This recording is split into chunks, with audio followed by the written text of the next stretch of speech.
अति उत्तम। अब मरुस्थल है हमारे समक्ष। आप इस मरुस्थल को देखकर इतने आनंदित क्यों हो रहे हैं गणेश जी? क्या वो आपका मूषक लौट आया है क्या? क्या आप किसी योजना का निर्माण कर रहे हैं?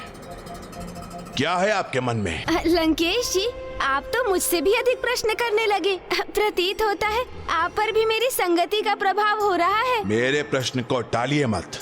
जितना पूछा है उसका उत्तर दीजिए। आप व्यर्थ ही संदेह कर रहे हैं मुझ पर। आप अपना ध्यान कहीं मत भटकने दीजिए। कथा पर ही उसे केंद्रित रखिए। और जहाँ तक मेरा प्रश्न है, मैं तो अभी भी अपने बाल स्वरूप में ही हूँ ना। तो प्रत्येक नवीन दृश्य को देखकर उत्सुक और आनंदित हो उठता हूँ। इसलिए इस मरुस्थल को देखकर भी अचंभित हो गया। अब शीघ्र आगे बढ़िए, ताकि आज हम सूर्यास्त की पूर्व ही समय पर सकुशल लंका पहुँच सकें। चतुर गणेशा।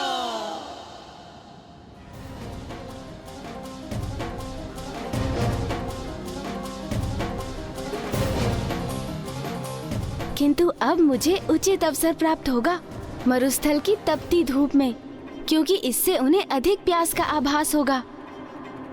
इसलिए वो अधिक जल का पान करेंगे और फिर शीघ्र ही उन्हें लघु शंका करने की आवश्यकता होगी।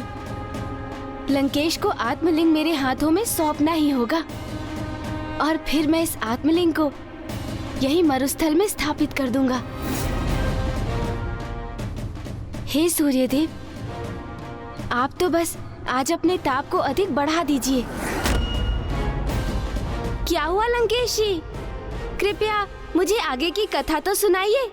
तपस्या संपन्न होते ही ऋषि दधीचि अपनी पत्नी देवी सुवर्चा के निकट लौटे और उन्हें प्रभु के वरदान से अवगत कराया। तो वो भी अत्यंत आनंदित हुई और फिर समय बीतता गया और शीघ्र ही देवी सुवर्चा ने गर्भ धारण कर लिया।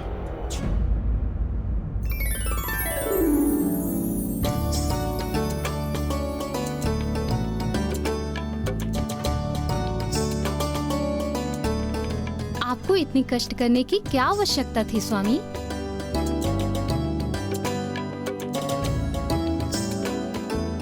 ऐसे समय में अपनी होने वाली संतान एवं उसकी माता की देखभाल एक पिता नहीं करेगा तो कौन करेगा? और आपके गर्भ से तो स्वयं महादेव जन्म लेने जा रहे हैं। उनकी सेवा से पीछे कैसे हट सकता हूं मैं? अर्थात आप इतनी सेवा मेरी नहीं उनकी कर रहे हैं।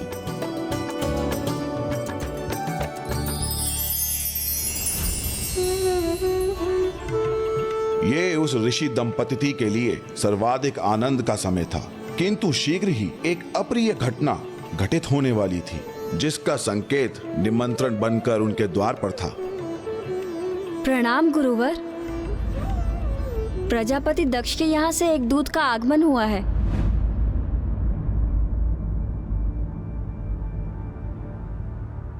उन्हें यहां बुला लाइए।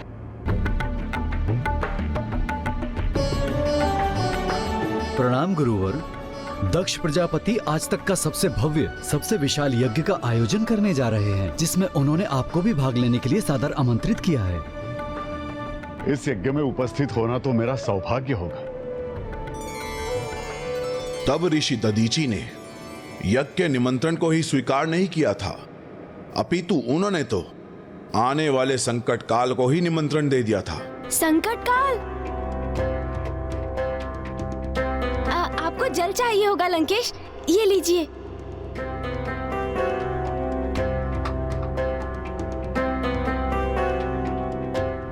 मुझे आशा है अब मेरी युक्ति अवश्य सफल होगी।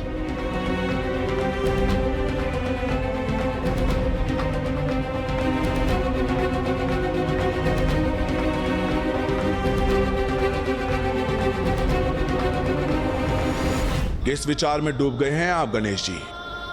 यही कि क्या ये वही यज्ञ था जिसमें माता सती? हाँ, ये वही यज्ञ था जिसमें प्रजापति दक्ष ने मेरे प्रभु महादेव शिव शंकर शंभू का अपमान करते हुए इस यज्ञ में भाग लेने का निमंत्रण नहीं भेजा था और माता सती बिना निमंत्रण प्राप्त किए हटकर अपने पिता के यज्ञ में चली गई।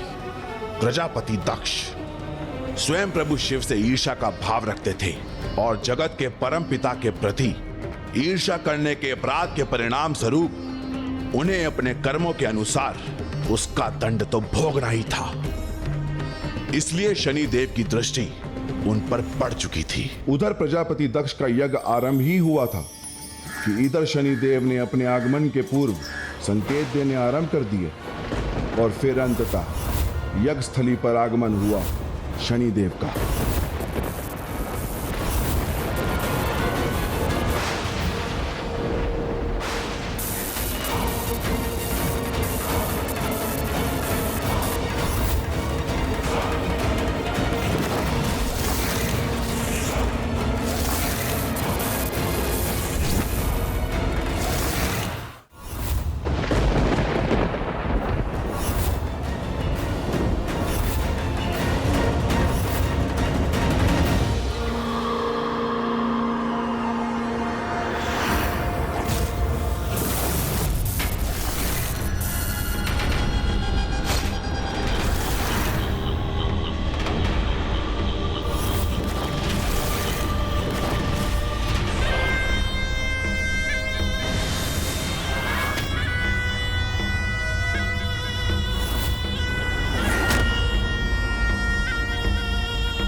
खड़ाऊ का खंडित होना शनि की दृष्टि का संकेत होता है।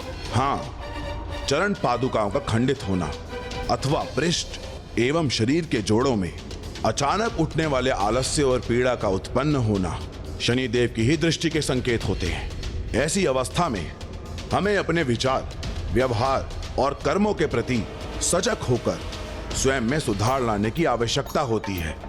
और यदि कोई ऐसा ना करे तो लंकेश? तो उस स्थिति में शनि देव की दृष्टि का प्रकोप अनेकों कष्ट उत्पन्न करता है, जो प्रजापति दक्ष के साथ भी हुआ, क्योंकि वो ना तो प्रभु के प्रति अपने द्वेष के भाव को नियंत्रण पा सके और ना ही अपने खड़ाऊ के खंडित होने पर उसका संकेत समझ सके, और शनि देव की दृष्टि से अनभिज्ञ रहकर यज्ञ स्थल पर पहुंच गए, जहां अन्य अतिथियों के साथ महर्षि दधीचि भी उपस्थित थे। समस्त देवी देवताओं, ऋषि मुनियों की उपस्थिति में वो महायज्ञ आरंभ हुआ, जिसमें सहर्ष उपस्थित होने शीघ्र माता सती भी वहां पहुंची। और जब उन्हें प्रभु महादेव शिव शंकर शंभू के लिए वहां आसन दिखाई नहीं दिया तो वो अत्यंत आहत हुई। तब उन्होंने अपने पिता से इसका उल्लेख किया तो दक्ष प्रजापति ने महादेव का और अपमान कर देवी सती के हृदय को एक और बड़ा घाव दिया।